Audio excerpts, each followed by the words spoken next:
함께 하심을 믿습니다. 아멘.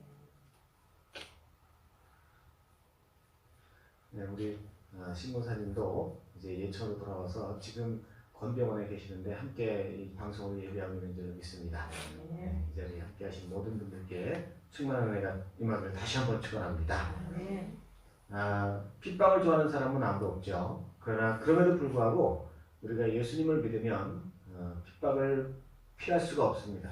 왜냐하면 세상은 죄로 오염되어 있고 또 그래서 우리의 대적인 원수 마귀가 주관하고 있기 때문입니다. 그래서 예수님도 오늘 본문 16절에 보라 내가 너희를 보냄이 양을 일 가운데 보낸 같도다. 그러므로 너희는 뱀같이 지혜롭고 비둘기같이 순결하라고 하셨습니다. 또한 요한복음 17장 15절에서는 내가 비옵는 것은 그들 세상에서 데려가시기를 위함이 아니요 다만 악이 빠지지 않고 보존하시기 위함이라고 하셨습니다. 그러면서 예수님께서는 제자들이 박해를 받을 것을 염려하여서 그들을 위해 중보기도 하셨습니다. 따라서 우리가 예수님을 바로 믿는다면 이 박해는 당연한 것이다 라는 것을 인정해야 합니다. 실제로 예수님뿐 아니라 예수님의 제자들도 복음을 전하는 과정에서 조롱과 핍박뿐 아니라 결국 사도 요한을 제외한 11명의 사도가 다 순교를 당했다고 전해져 오고 있습니다. 또한 개척 시기에는 미국에서 복음을 전하던 순회 전도자들이 여러 가지 요인에 의해서 평균 수명이 40대였대요. 그만큼 힘들었다는 얘기죠. 그런데 우리가 또 전도를 하다 보면 상대의 마음을 살 수 있어야 합니다. 그래서 최대한 예의 있고 정중하게 대해야 돼요. 그 복음을 전하는 과정에서 우리가 핍박을 받는다는 것은 그 자체만으로도 상대방에게 이미 불쾌감을 주거나 적대감을 산다는 것이라 할 수 있습니다. 우리가 복음을 전하면서 아무리 겸손히 복음을 제시해도 예수님의 얘기만 꺼내면 벌써 안색이 바뀌고 손살을 치면서 나에게는 그런 얘기 필요 없다고 그러는 경우를 많이 봐요. 특별히 전도여행 같은 곳에 가면 나의 지긋하신 분들이 어쩌면 다시는 이분에게 복음이 들어갈 기회가 없을 것 같은데 그냥 싫다고 하시는 거예요. 그럼 이런 분들한테 계속 쫓아가면서 복음을 전해야 되는지 거기서 돌아서야 되는지 감을 잡기가 어려워요. 괜히 마음을 상하게 했다가 예수쟁이들 지긋지긋해.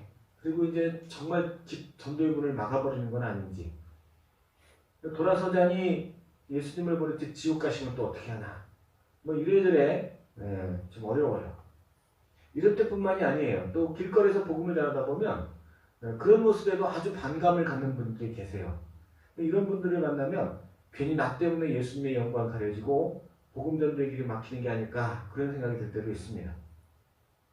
그런데 사실 오늘날에는요 그나마 복음 전도가 아주 쉬워진 편이에요.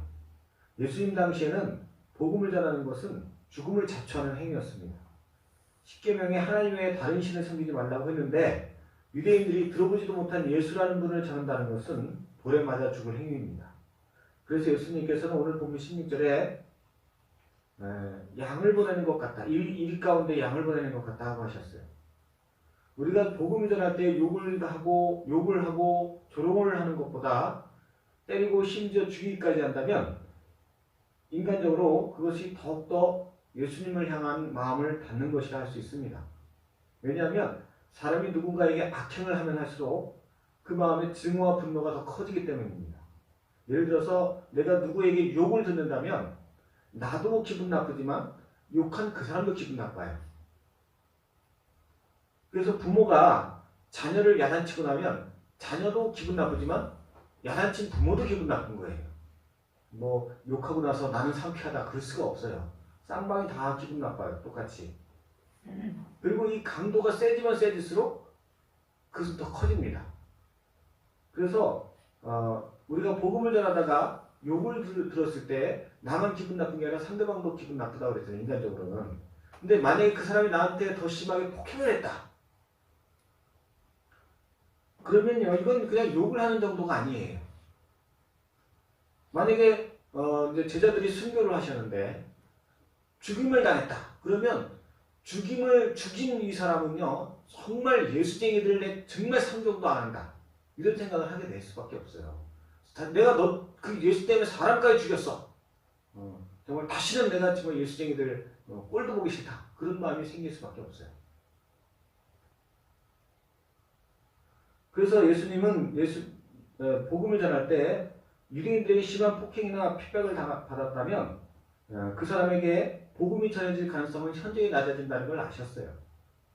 그럼에도 불구하고 예수님은 제자들에게 복음을 전하라 이렇게 말씀하시고 28절에는 이제 제자들을 향해서 몸은 죽여도 영혼은 능히 죽이지 못하는 자들을 두려워하지 말고 오직 몸과 영혼을 능히 지옥에 멸하실 수 있는 자를 두려워하라 이렇게 말씀하시면서 그 한 나사리온의 참새 2마리 그 비유를 하세요.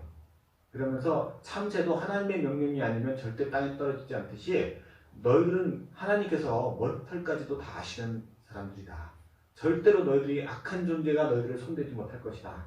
하면서 그들에게 용기를 주세요. 제자들에게. 이러한 예수님의 말씀에서 우리는 예수님이 염려하시는 것은 우리가 복음을 전하다가 상대방에게 감정을 상하게 해서 복음의 길이 막히는 걸 염려하시는 게 아니고 오직 제자들이 복음을 전하다가 두려워서 위축될까 봐 염려하시는 걸 볼 수 있어요. 예수님은 제자들이 핍박을 당하고 조롱을 당하고 고난을 당하다가 위축되어서 더 이상 복음을 전하기를 싫어하고 복음을 전하기를 무서워할까 봐 그 믿음을 위해서 기도하시는 거예요. 이러한 예수님의 말씀을 통해서 우리는 중요한 사실을 깨달을 수 있습니다. 복음을 전할 때 복음을 듣는 사람이 어떤 마음을 갖고 있느냐는 중요한 게 아니라는 얘기예요. 중요한 것은 우리가 복음을 전할 열정을 계속해서 갖고 있느냐. 우리가 핍박 때문에 위축돼서 더 이상 복음을 전하지 않게 되면 어떡하나 하나님은 그걸 걱정하세요. 복음은요. 저 사람 괜히 내가 심하게 해갖고 마음이 문에 닫히면 어떡하냐. 복음은 스스로 역사하는 거예요. 내가 뭘 어떻게 해갖고 복음이 전달되는 게 절대 아니에요. 우리가 복음을 전할 때 아무리 핍박을 받고 해방을 당한다 할지라도 그것 때문에 상대방과 내 사이에 벽이 생기고 그 사람의 마음에 문이 닫히는 것이 아니라 우리가 복음을 전하지 않기 때문에 그 사람이 문이 닫히는 거예요. 왜냐하면 사람은 누구나 진리에 대한 관심을 갖고 있어요. 사람은 누구나 영혼에 대해서 관심을 갖고 있어요. 단지 우리가 복음을 전할 때 그 사람을 멸망으로 끌고 가려는 사단이 그러고 하여금 일순간 분노하게 하기도 하고 잘못된 생각을 하기도 하고 오해를 하게끔 할 수는 있지만 물이 아래로 흐르듯이 사람의 마음은 항상 진리를 향해 있어요. 무엇이 진리인가? 무엇이 구원의 길인가? 정말 하나님은 어떤 분이신가? 누구나 다 갖고 있는 피조물들의 공통점이에요. 그래서 우리가 지속적으로 우리가 위축되지 않고 계속해서 전하면 아무리 지금 마음을 상하게 했고 아무리 그 사람이 기분 나빠했고 아무리 어떤 천지개벽이 일어났다 할지라도 결국은 우리가 계속 전하면 그 사람 마음은 열리게 돼 있어요. 그러므로 예수님께서 복음 전하는 자의 제자들에게 뱀처럼 지혜롭고 비둘기같이 순결하다고 하시는데 이 뱀처럼 지혜롭고 비둘기같이 순결하다는 것은 사람의 눈치를 보고 인간적인 방법으로 복음을 전하는 게 아니에요. 오히려 16절에 내가 너희를 보내면 양을 일 가운데 보낸 것 같다 이렇게 말씀하셨는데 양을 일 가운데 보내니까 굉장히 위급한 상황이잖아요. 그러니까 뱀처럼 지혜로우라. 다시 말해서 제자들을 걱정하시는 것이고 특별히 제자들의 믿음을 걱정하시는 거예요. 예수님이 제자들을 뭘 걱정해요? 어차피 다 천국 갈 텐데 제자들의 믿음을 걱정해요. 제자들의 믿음이 위축될까 봐 걱정하시는 거예요. 그 뱀같이 지혜로우라는 것은 그 지혜는 신령한 지혜를 말해요. 하나님을 아는 지혜. 지혜는 그거밖에 없어요. 우리가 세상적인 잔머리 굴리거나 그건 중요한 게 아니에요. 하나님을 깊이 아는 그런 지혜를 예수님은 요구하시는 거예요. 그리고 주님 앞에 형성하는 그 비둘기 같은 순결함을 요구하셔요. 어차피 우리의 생명은 하나님의 손에 있습니다. 우리가 머리를 짜내고 지혜롭게 대처한다고 해서 제자들에게 뱀처럼 지혜롭게 잘 대처해라. 제자들이 아무리 머리 굴려도 사단이 맘먹고 공격하면 제자들이 피할 길이 없어요. 예수님한테 니들이 알아서 잘 피해라 이런 얘기 하시는 게 절대 아니에요. 하나님이 지켜주시지 않으면 뭐 피할 수도 없고 살 수도 없어요. 다시 말해서 지혜로우라는 말씀은 하나님 앞에 하나님을 깊이 아는 지혜. 다시 말해서 충분히 기도해서 하나님이 함께 하시는 그런 전도의 길이 되라는 것입니다. 또한 비둘기같이 순결하라는 것 역시 두려움과 공포로 타협하지 말고 우리가 타협하는 게 순결을 버리는 거잖아요.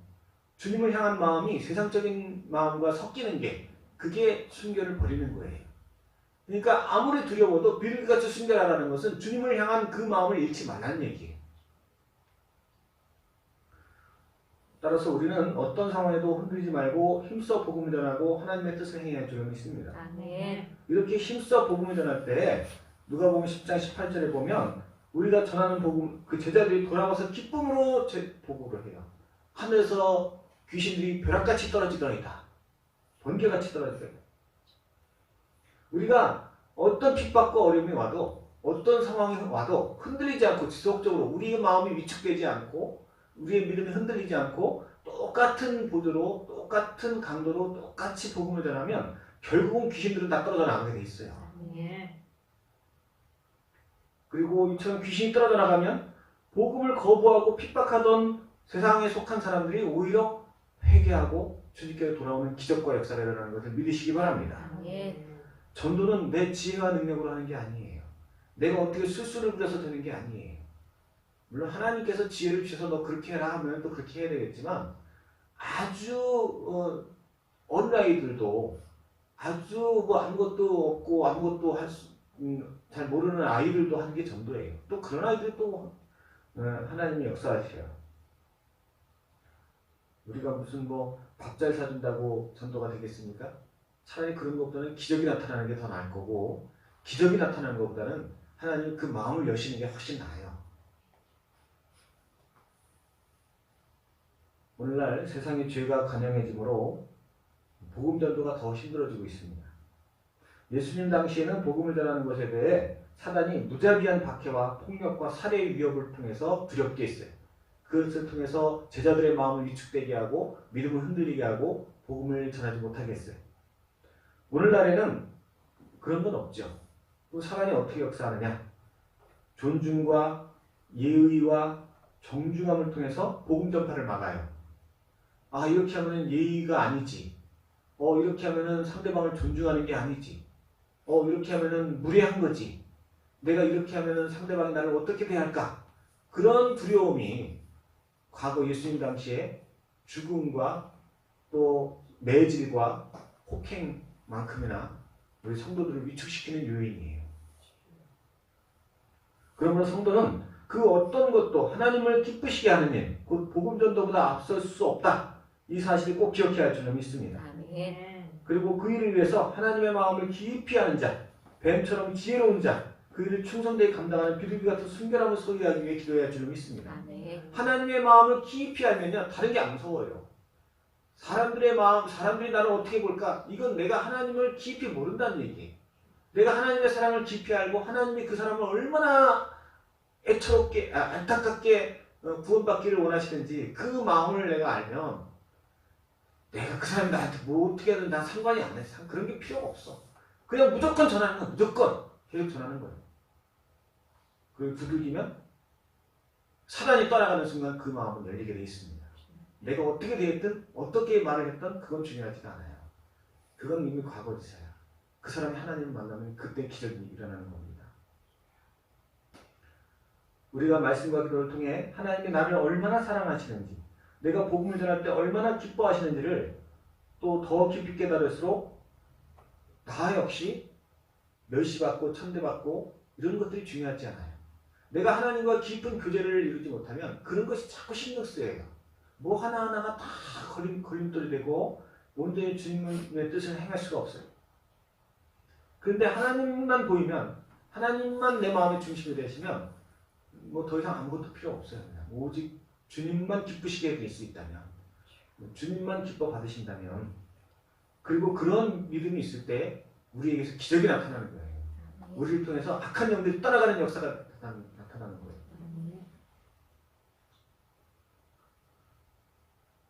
우리는 하나님께서 우리에게 이 복음 전도를 하게 하시는 것이 나를 통해서 그 생명을 구원하시려는 것이 아니고, 물론 그렇게 되면 그건 나한테 상급이죠.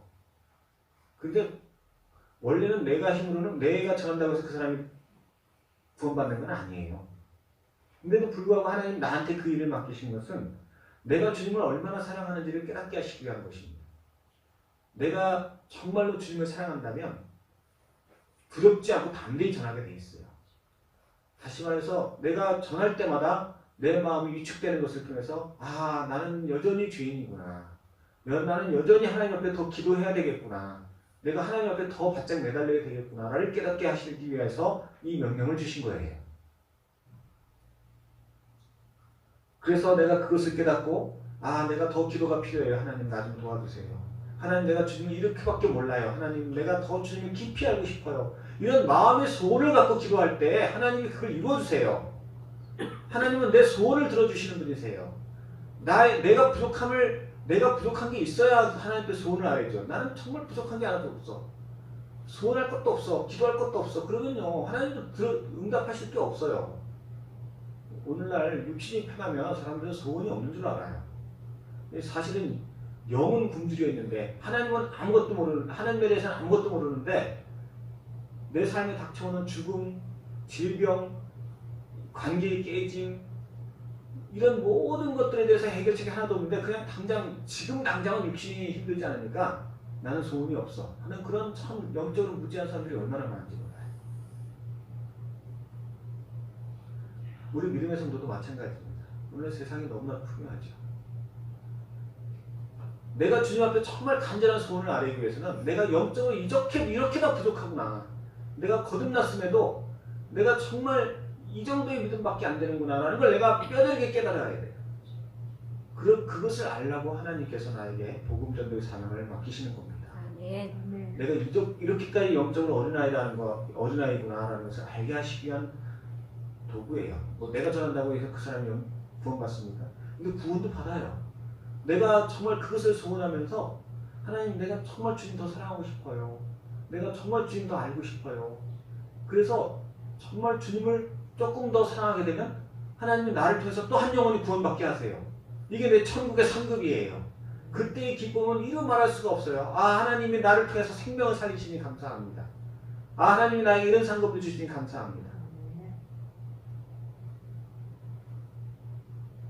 그러므로 믿음의 성도는 복음을 통해 한 영혼이라도 더 구원받기 위해서 이 땅의 삶을 마치는 그날까지 세상의 다른 무엇보다 주님을 아는 지혜와 그분을 사랑하는 그 사랑이 더 깊어져야 할 줄로 믿습니다. 아멘. 내 사랑하는 가족과 내 사랑하는 친지와 내 사랑하는 이웃을 전하기 위해서 내가 주님을 더 사랑해. 내가 주님을 더 깊이 알아야 해. 아멘. 하나님께서 신령한 지혜로 주님을 알아 비둘기같이 순결함으로 사랑함으로 어떤 상황에서도 위축되지 않고 주님을 기쁘시게 해서 힘써 같은 보조로 같은 믿음으로 꾸준히 증거하는 주의 백성들을 기뻐하시고 그를 통해서 놀라운 역사를 이루시며 특별히 그의 주변에 많은 영혼들을 구원하는 축복과 은총을 우리에게 허락하실 줄로 믿습니다. 아멘. 기도하겠습니다. 거룩하시고 자비하신 아버지, 주의 은혜와 사랑에 감사와 찬송과 영광을 돌립니다. 우리를 사랑하사 택하시고 하나님의 자녀 삼아주시고 이 시간도 주님 앞에 나와 찬송하며 경배하게 하심을 감사합니다. 주님께서 우리를 부르시고 특별히 자녀 삼으셨사오니 우리가 날마다 내 안에 영적인 빈곤함을 깨닫게 하옵소서. 아멘. 영적으로 배고픔을 알게 하여 주시옵소서. 아멘. 내 육신만 배부르면 내 정신이 빈약하고 내 영이 빈약해도 아무것도 모른 채 살아가는 그런 가축 같은 삶이 아니라 그런 짐승 같은 삶이 아니라 주님. 하나님의 사랑으로 육신보다는 영적인 배부름을 추구하며 주님의 사랑을 깊이 알며 그로 인해서 어떤 상황에도 기뻐하며 천국을 바라보며 감사할 수 있는 참된 그리스도인이 되게 하여 주시옵소서. 아멘. 그를 통해서 우리 주변에 죽어가는 영혼들이 구원받게 하옵시고 나를 통해서 세상이 변화되고 나를 통해서 우리 가정이 변화되고 나를 통해서 악한 영들이 떠나가는 기적과 역사가 있게 하여 주시옵소서. 아멘. 주님께서 우리를 통해서 일을 이루시고 영광 받으심을 믿사옵고 감사함이 예수님의 이름으로 기도합나이다. 아멘.